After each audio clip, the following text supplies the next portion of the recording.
Surgeon Wife Life, welcome back.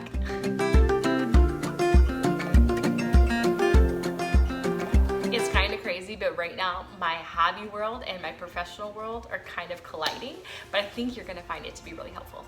I am so excited to share with you today one of the topics that is the closest to my heart because it's what I used to do. I am a speech-language pathologist that's on hiatus right now, but for 6 years I worked with kids in outpatient therapy and I taught them how to talk a lot of the time. So today I'm gonna help you guys, help your kids learn how to talk. We're gonna be going over 5 strategies to help every child with language development, and these are strategies that you can easily start incorporating into your lives if you haven't already. And you probably noticed that I'm sitting down, and that's because when you work with your child, the first thing you want to do is get on their level and face-to-face with them, because the foundation for learning language is interaction, and you can't really interact that well with a child when you're standing up and they're like way down here. So you want to get right on their level and look in their faces. Number 1 is play with your child. And this may sound so obvious, but you know, sometimes it's actually really hard to dedicate time to actually sitting down and playing with your child, and that's so sad, but it's true. So the first thing that you can do for a child that's slow to start talking is make sure that you're dedicating time to playing with them.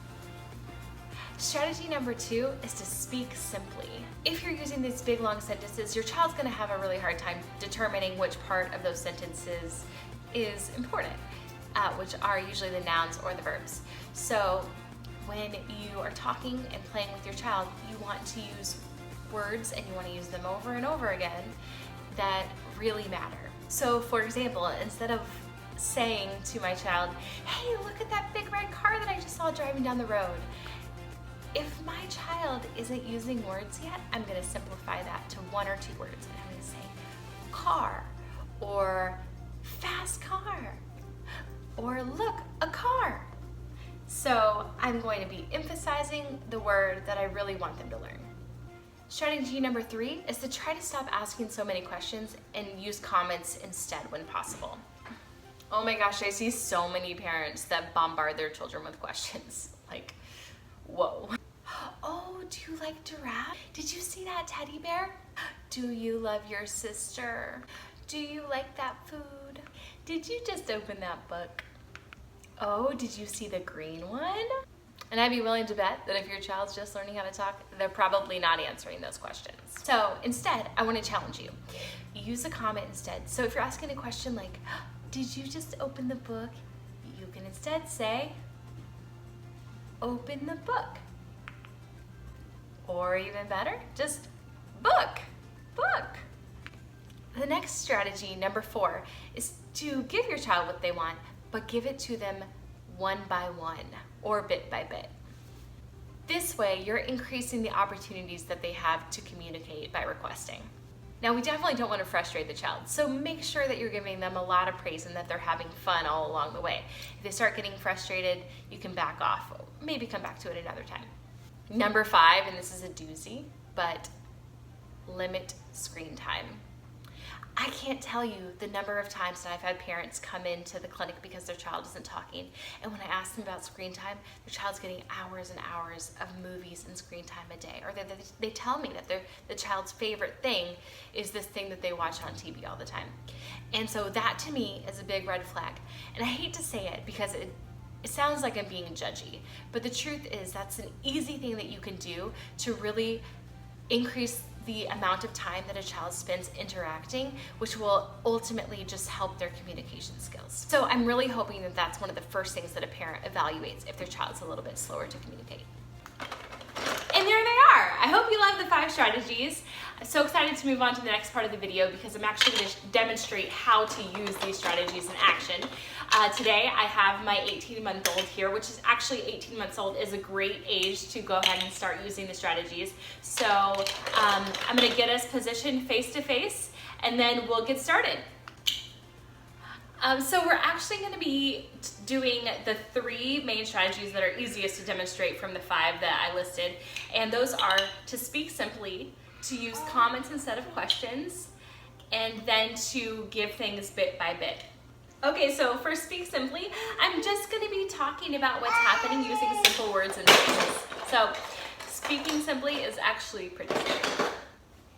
So I'm just gonna put together a few scenes that include me using some simple words and phrases throughout our little playtime today. Block! Block! That's right, block. On.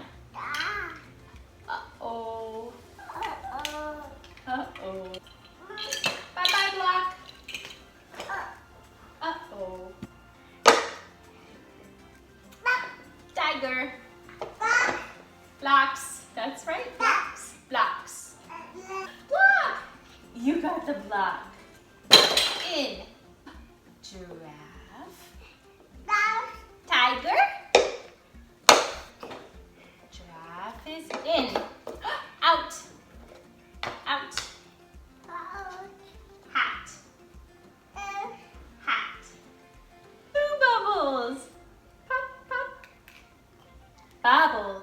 And you can see that all through this interaction, I've tried to keep us face-to-face as much as possible, but kids move around a lot, so sometimes you have to really move with them. And then for the strategy of using comments instead of questions, the way that I learned how to do this was actually in grad school when my instructors just put me into a room with a whole bunch of children and said, you can't ask them any questions. So here today with her, I'm gonna avoid the temptation to ask questions and instead use that other strategy of speaking simply. So I'm gonna describe what's happening instead of asking questions about it.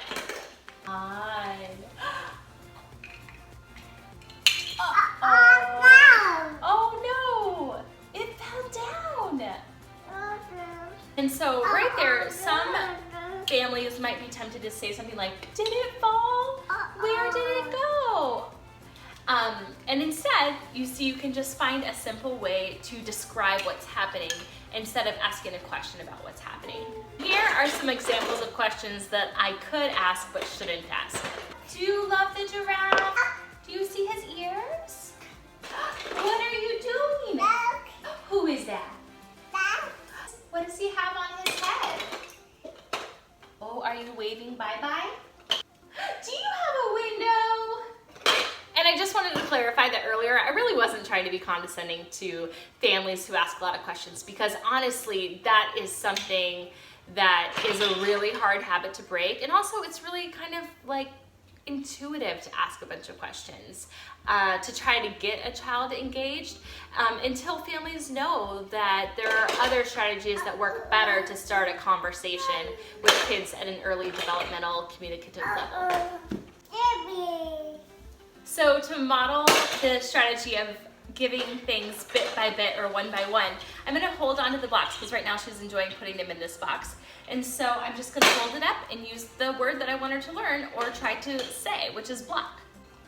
Block. Good job. Block. Block. Good girl. She's being really cooperative. Shockingly cooperative. Bubbles are another fan favorite, and they're a good one for using that strategy, offering things bit by bit. Bubbles! Pop! Pop! Pop! So now I'm gonna wait till she requests it again in order to blow again. Bubbles? Bubbles! Bubbles? Bubbles? Bubbles! Even if it doesn't sound quite like the word that you're looking for, if you can see that they're intentionally communicating, you can go ahead and reward that. Bubbles. Bubbles. I had so much fun with you guys today. Thanks for joining me. You guys, there are so many more tips where that came from. Not just about language development strategies, but about all kinds of things that I've discovered through motherhood that I want to share with you. So be sure to subscribe to my channel so that you don't miss anything. And special thanks to the baby for joining me and helping me demonstrate some of these strategies. So until next time, friends.